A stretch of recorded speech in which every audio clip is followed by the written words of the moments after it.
Brought to you by TechnoSpark 20 series smartphones. I'm superhuman. Samajwadi party से विधायक हैं, लेकिन अभी तक इन्होंने भाजपा ज्वाइन नहीं किया है। सर, आपको हम क्या कहें? स्वागत है आपका। सबसे पहले आपको मैं क्या कहूं? आपको मैं अभी सपा का विधायक कहूं, आपको मैं बीजेपी का नेता कहूं, आपको मैं क्या मानूं? जब दल में भी सवाल आया कांग्रेस के अलायंस का 2017 में, तो मनोज पांडे ने इसका विरोध किया था। कांग्रेस से अलायंस नहीं होना चाहिए। दुर्भाग्य कांग्रेस से अलायंस हुआ। परिणाम क्या मिला हमें? जिस 229 सीटों को लेकर के हमने उत्तर प्रदेश में सरकार बनाई थी, मजबूत सरकार बनाई थी, अलायंस का क्या फायदा हुआ हमें? चंद लोग जो गिनतियों में नहीं है इस भारत में, वो भगवान प्रभु राम को गाली देंगे, वो भारत माता को डायन कहेंगे, वो भगवान माता दुर्गा को के बारे में शब्दों का इस्तेमाल करेंगे, माँ लक्ष्मी के बारे में अपने हिसाब से उसका वर्णन और व्याख्या करेंगे। शायद ये देश इसको स्वीकार नहीं करेगा। नमस्कार, स्वागत है आपका यूपी तक पर। मैं हूं कुमार अभिषेक और हम इस वक्त मौजूद हैं रायबरेली में। और रायबरेली में हमारे साथ हैं ऊंचाहार से विधायक मनोज पांडे। यूं तो मनोज पांडे समाजवादी पार्टी से विधायक हैं, लेकिन अभी तक इन्होंने भाजपा ज्वाइन नहीं किया है। सर, आपको हम क्या कहें? स्वागत है आपका। सबसे पहले आपको मैं क्या कहूं? आपको मैं अभी सपा का विधायक कहूं, आपको मैं बीजेपी का नेता कहूं, आपको मैं क्या मानूं? देखिए, हम लोग जनता के सेवक हैं। जनता की उम्मीदों में कैसे खरा उतरें, इसके लिए हम लोग वोट लेते हैं। नेता तो हम बाद में हो सकते हैं, सदन में नेता हो सकते हैं, मुख्य सचेतक हो सकते हैं, नेता प्रतिपक्ष हो सकते हैं, सरकार में मंत्री हो सकते हैं, लेकिन हम जब जनता के बीच में रहते हैं तो हमारे वादे एक रहते हैं कि हम जनता की समस्याओं में कैसे उसका निराकरण कराने में खरा उतरें। तो हम जनता के सेवक हैं, जनता के चौकीदार हैं, इसके रूप में आप हमें देख सकते हैं। तो मैं अभी आपको किसी पार्टी से न जोड़ूं? नहीं, क्यों नहीं आप जोड़ेंगे? मैं आज भी समाजवादी पार्टी का विधायक हूं। लेकिन आप प्रधानमंत्री की तारीफ कर रहे हैं, आप बीजेपी के लिए वोट मांग रहे हैं। भारत का जो संविधान है उसी संविधान के मुताबिक आप चलते हैं और संविधान मुताबिक हम चलते हैं। और भारत का संविधान का आर्टिकल 229 ये कहता है कि भारत में रहने वाला व्यक्ति अपनी अंतरात्मा की आवाज से और सच को, गुण दोष के आधार पर सच को सच कहेगा और गलत को गलत कहेगा। ये डेमोक्रेसी अधिकार आपको भी है, एक पत्रकार के रूप में, और एक जनता के चौकीदार के रूप में ये अधिकार मनोज पांडे को भी है। यदि भारत के प्रधानमंत्री ने देश का नाम और देश की स्थिति भारत में ही नहीं बल्कि पूरे विश्व के मानस पटल पर ऊपर लाने का काम किया है, तो क्या हम इसका विरोध करेंगे?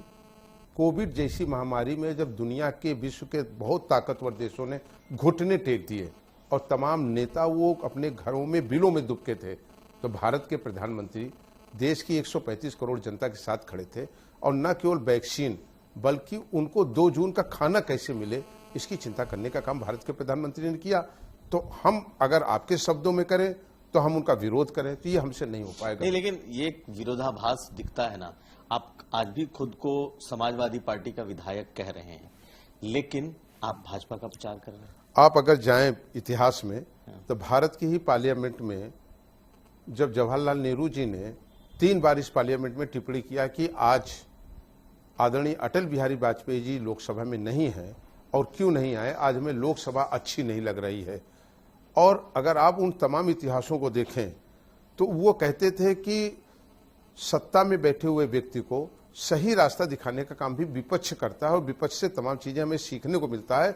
और जब एक समय आया कि आदरणीय अटल बिहारी वाजपेयी जी किसी रोग से ग्रसित हुए तो वो कैसे विदेश उस यात्रा में जा सके, उसकी व्यवस्था करने का काम और सोचने का काम पंडित जवाहरलाल नेहरू ने किया। तो पक्ष और विपक्ष कहीं दुश्मनी नहीं होती है, लेकिन अगर कहीं राष्ट्र का सवाल आएगा, राष्ट्र की सीमाओं का सवाल आएगा, सनातन का सवाल आएगा, भगवान प्रभु राम का सवाल आएगा, चंद लोग जो गिनतियों में नहीं है इस भारत में, वो भगवान प्रभु राम को गाली देंगे, वो भारत माता को डायन कहेंगे, वो भगवान माता दुर्गा को के बारे में शब्दों का इस्तेमाल करेंगे, माँ लक्ष्मी के बारे में अपने हिसाब से उसका वर्णन और व्याख्या करेंगे। शायद ये देश इसको स्वीकार नहीं करेगा। भारत धर्मनिरपेक्ष देश है, सभी को अपने धर्म का मानने का, उसको स्वीकार करने का अधिकार है। लेकिन मनोज पांडे ये भी नहीं स्वीकार करेंगे कि कोई हमारे धर्म को गाली दे। लेकिन जिसकी तरफ आपका इशारा है स्वामी प्रसाद मौर्य की तरफ, वो तो खुद ही पार्टी छोड़ करके चले गए। नहीं, किन परिस्थितियों में चले गए?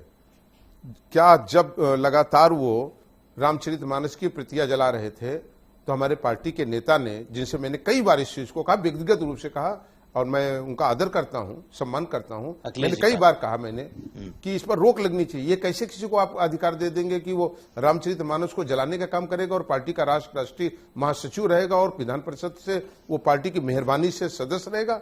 वो स्वामी प्रसाद मौर्य जो 54,000 से हार करके आया, वो स्वामी प्रसाद मौर्य जिसको ऊंचाहार की धरती पर 2 बार हमने और हमारी जनता ने उसको धूल चटाने का काम किया, उसे ये अधिकार कैसे दे दिया जाएगा कि रामचरितमानस को वो जलाने का काम करेगा? वो कहेगा कि जो सबड़ वर्ग में जो जातियां हैं इन्होंने देश को बर्बाद कर दिया। वो ये भूल जाएंगे कि चंद्रशेखर आजाद कौन थे, मंगल पांडे कौन थे, राणा बेनी माधो सिंह कौन थे, भगत सिंह कौन थे, बुटकेश्वर दत्त कौन थे। इन तमाम वर्ग और जात के लोगों ने मिलकर के देश को आजादी दिलाई है। और एक अदना सा व्यक्ति जिसकी स्वयं में कोई हैसियत नहीं है, कभी उसकी एक उसकी सही विचारधारा नहीं रही, वो खड़े होकर के देश और समाज को और भगवान प्रभु राम को और सनातन को गाली देगा, तो माफ करिए, मनोज पांडे मौन रह करके इसको सुनने के स्थिति में नहीं है। और गीता में एक लिखा हुआ है, मैं गीता का प्रसंग आपको बता दे रहा हूं, जहां लोग कहते हैं कि गलत बोलना बहुत बड़ा अपराध है, किसी का दिल दुखाना बहुत बड़ा अपराध है, लेकिन गलत को सुनना भी अपराध है। उस अपराध को मनोज पांडे ने नहीं किया। अगर ये अपराध की श्रेणी में आता है कि मैंने इसका प्रतिवाद और विरोध किया, तो मैं ये प्रतिवाद जब तक जीवन रहेगा मैं करता रहूंगा। नहीं, लेकिन अगर देखा जाए सारे घटनाक्रम को, तो आपके साथ ऐसा दिखता है कि न माया मिली न राम।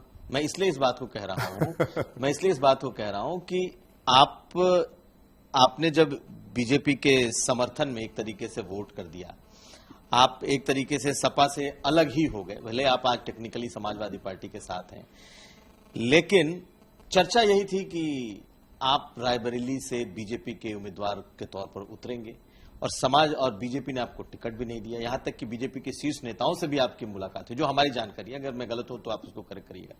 तो दोनों स्थितियां बनती है ना। समाजवादी पार्टी में आज आप खुद को समाजवादी पार्टी का विधायक भी कहते हैं, जो आपके दुश्मन थे वो खुद पार्टी छोड़कर चले गए।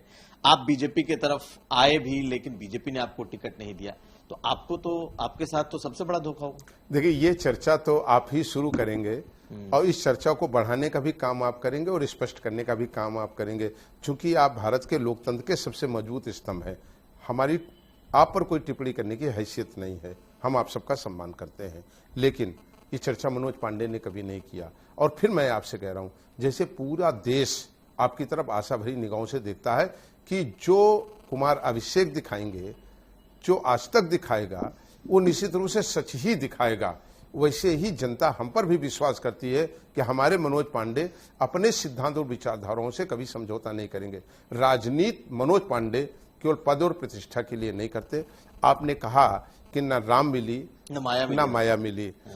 हम राम के लिए तो राजनीति करते हैं, राम तो हमें मिले हुए हैं, माया की जरूरत नहीं है। माया की उतनी ही जरूरत हमें है जितने से हमारा और हमारे परिवार का पालन पोषण हो जाए। तो राम मिला है हमको। माया का मतलब यहाँ लोकसभा सीट से था, जो जिसकी बहुत चर्चा थी कि आप रायबरेली से उम्मीदवार होंगे, लेकिन आप उम्मीदवार भी नहीं हुए और आप भाजपा में भी नहीं है। नहीं, देखिए, हमने कहा बड़े आग्रह के साथ कि ये चर्चा भी आपकी थी और आज भी ये चर्चा आपकी है कि हमें टिकट नहीं मिला, हमने टिकट मांगा था। हाँ, ये ठीक है। आप अगर हमारी इस विचारधारा पर सहमति आपकी है या असहमति, मैं इसको नहीं जानता, लेकिन मैंने एक विचारधारा के लिए, एक विचारधारा के साथ खड़े होने का काम किया।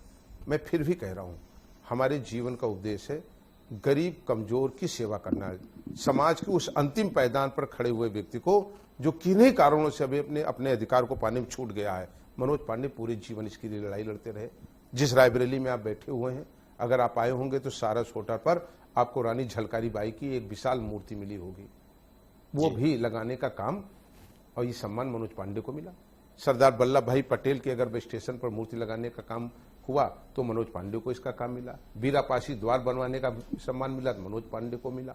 माहेपासी किला को सुधार करने का काम का अधिकार मिला तो मनोज पांडे को मिला। ऐसी तमाम विभूतियों को जो विभिन्न जात वर्ग के थे, जिनको लोग मिटाना चाहते थे, उनको खड़ा करने का काम और उन्हें याद दिलाने का काम उन पुरखों को मनोज पांडे ने किया। मनोज पांडे ने हरदम गरीब की लड़ाई लड़ी है, कमजोर की लड़ाई लड़ी है। मनोज पांडे 29 बार जेल गए हैं, कोई आपराधिक मुकदमा मेरे ऊपर नहीं है, लेकिन जनता की इशू पर मैं सड़क पर भी, और इसके गवाह स्वयं आप हैं और आपका चैनल है, कि अगर सदन में किसान की लड़ाई, गरीब की लड़ाई, नौजवान की लड़ाई, बेरोजगारी की लड़ाई, अत्याचार की लड़ाई, अगर सबसे मजबूती से यूपी सदन में 10 साल से लगातार अगर किसी ने रखने का काम किया तो मनोज पांडे ने किया। वो हमारी विचारधारा थी, वो दल से नहीं था मतलब उसका। और हम किसी दल के अंदर भी हैं। जब दल में भी सवाल आया कांग्रेस के अलायंस का 2017 में, तो मनोज पांडे ने इसका विरोध किया था, कांग्रेस से अलायंस नहीं होना चाहिए। दुर्भाग्य कांग्रेस से अलायंस हुआ, परिणाम क्या मिला हमें? जिस 229 सीटों को लेकर के हमने उत्तर प्रदेश में सरकार बनाई थी, मजबूत सरकार बनाई थी, अलायंस का क्या फायदा हुआ हमें? हम 46 सीट पर रह गए।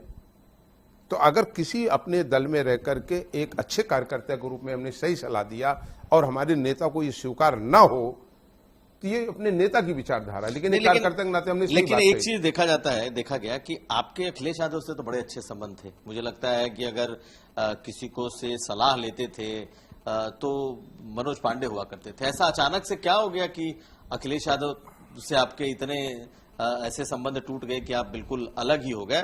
वैसे तो मैंने बताया कि जिस मुद्दे पर आपका विरोध हुआ वो तो पहले ही पार्टी छोड़ करके चले गए। देखिए, ये ठीक बात है। मैं जिस दल में रहता हूं पूरी वफादारी से रहता हूं, पूरी निष्ठा से रहता हूं, पूरी मेहनत से रहता हूं, और इसमें कोई दो राय नहीं, वो हमारा सम्मान करते।